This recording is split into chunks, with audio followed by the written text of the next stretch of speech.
Sa English, ito ay coconut. Coconut.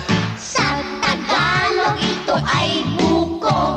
Pag tag-init ang buko ay uso. At sa malamig ang tawag dito.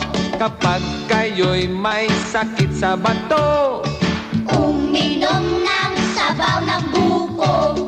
pag nabisto ang iyong